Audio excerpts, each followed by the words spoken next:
السلام علیکم ورحمۃ اللہ وبرکاتہ۔ دوستوں، میں شمشاد قادری ایک بہت پیارا واقعہ آپ کی خدمت میں پیش کر رہا ہوں۔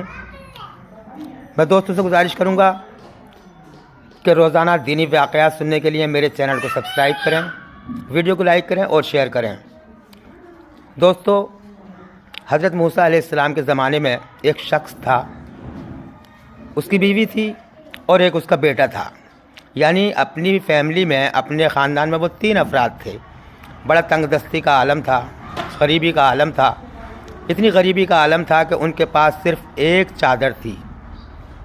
سردی کے موسم میں وہ رات کو ایک چادر سے تینوں ہی رات گزار لیتے تھے۔ ان کے رات گزارنے کا طریقہ یہ تھا کہ باری باری سے چادر اوڑھتے تھے۔ تھوڑی دیر وہ آدمی چادر اوڑھ لیتا تھا تو ماں اور بیٹے ایسے ہی بیٹھے رہتے تھے، پھر تھوڑی دیر کے بعد میں بیٹا اوڑھ لیا کرتا تھا، پھر بیوی اوڑھ لیا کرتی تھی۔ اسی طرح سے وہ تینوں رات بسر کر لیا کرتے تھے۔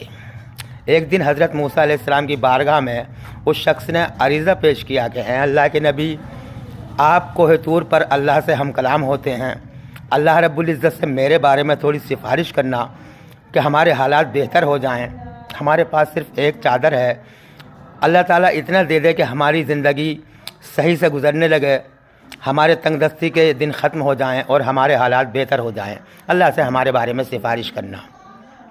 حضرت موسیٰ علیہ السلام کوہ طور پر گئے، اللہ رب العزت سے ہم کلام ہوئے، اللہ تعالیٰ کی بارگاہ میں اس کی فریاد پیش کی کہ اے اللہ رب العزت، ایک تیرا بندہ ہے، بڑا نادار ہے، بڑا مفلس ہے، ان کے پاس صرف ایک چادر ہے، بڑی تنگ دستی کا عالم ہے، غریبی کا عالم ہے، اے اللہ رب العزت ان کے حالات تھوڑے بہتر کر دے۔ اللہ کا حکم ہوا کہ اے موسیٰ، ان سے کہہ دینا کہ کل کو فجر کی نماز پڑھنے کے بعد تینوں جو بھی دعا مانگیں گے میں قبول کروں گا۔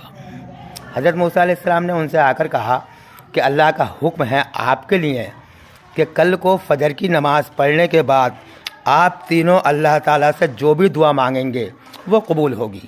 یہ سن کر وہ آدمی بڑا خوش ہوا کہ اللہ کا شکر ہے، اللہ نے ہماری فریاد سن لی، اب ہم کل کو اللہ سے اچھی دعا مانگیں گے، اپنی خوشحالی کے لیے دعا مانگیں گے۔ رات کو وہ سو گئے۔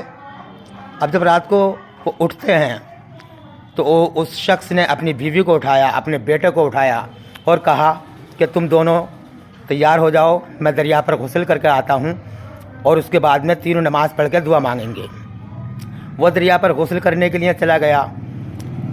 اس کی بیوی اٹھی، اپنے بیٹے کو اٹھایا اور دونوں نے غسل کیا۔ اس کی بیوی کے دل میں ایک شیطانی وسوسہ پیدا ہوا کہ کہیں ایسا نہ ہو کہ میرا شوہر اللہ تعالیٰ سے دوسری بیوی نہ مانگ لے، اس لیے اس نے جلدی سے نماز پڑھی اور نماز پڑھنے کے بعد میں اس نے دعا کی کہ اللہ تعالیٰ تو مجھے اتنا خوبصورت کر دے، اتنا خوبصورت کر دے کہ مجھ سے زیادہ خوبصورت کوئی نہ ہو۔ اللہ تعالیٰ نے وعدے کے مطابق، کیونکہ کہا تھا کہ کل کو فجر کی نماز پڑھنے کے بعد میں جو بھی دعا مانگیں گے میں قبول کروں گا، اس کی دعا قبول کی اور وہ بہت خوبصورت ہو گئی۔ اللہ تعالیٰ نے اس کو بہت خوبصورت اور حسین و جمیل بنا دیا۔ وہ اپنی جھونپڑی کے باہر بیٹھی ہوئی تھی، اتفاق سے وہاں سے ایک شہزادے کا گزر ہوا۔ ایک شہزادہ گھوڑے پر جا رہا تھا، اس نے دیکھا کہ اتنی خوبصورت عورت اور یہاں جھونپڑیوں میں بیٹھی ہوئی ہے، اس کو تو میرے محل میں ہونا چاہیے۔ لہٰذا اس نے اس عورت کو اٹھایا اور زبردستی اٹھا کر گھوڑے پر بٹھا کر اپنے محل کی طرف روانہ ہو گیا۔ اب وہ شخص دریا سے غسل کر کے آتا ہے، بیٹے سے آ کر پوچھتا ہے بیٹا تیری امی کہاں ہے؟ بیٹے نے کہا کہ ابا جان، امی نے تو نماز پڑھ کے دعا مانگی تھی کہ اللہ تعالیٰ مجھے بہت خوبصورت بنا دے، اور وہ خوبصورت ہو گئی۔ ایک شہزادہ آیا اور امی کو اٹھا کر لے گیا۔ یہ سن کر اس آدمی کو، اس شخص کو بہت صدمہ ہوا اور غصہ بھی آیا۔ اس نے جلدی سے نماز پڑھی اور نماز پڑھ کر اس نے بد دعا کی، یعنی اس نے جو دعا مانگنی تھی تو اس نے دعا میں کہا کہ یا اللہ رب العزت اس عورت کو، یعنی میری بیوی کو سوریا بنا دے، اس نے میرے ساتھ بے وفائی کی ہے، یا اللہ اس کو سوریا بنا دے۔ لہذا اس کی دعا قبول ہوئی اور وہ شہزادے کے پیچھے گھوڑے پر بیٹھی بیٹھی اس کی شکل سوریا میں تبدیل ہو گئی۔ اب شہزادہ اس کو لے کر جب محل میں پہنچتا ہے تو محل میں جب دیکھا درباریوں نے کہ شہزادے بادشاہ سلامت، یہ کیا لا رہے ہیں آپ؟ ارے کہ دیکھتے نہیں ہیں آپ کو کتنی خوبصورت حسین و جمیل عورت ہے؟ کہ شہزادے ذرا پیچھے کو دیکھیے۔ آپ پیچھے کو دیکھا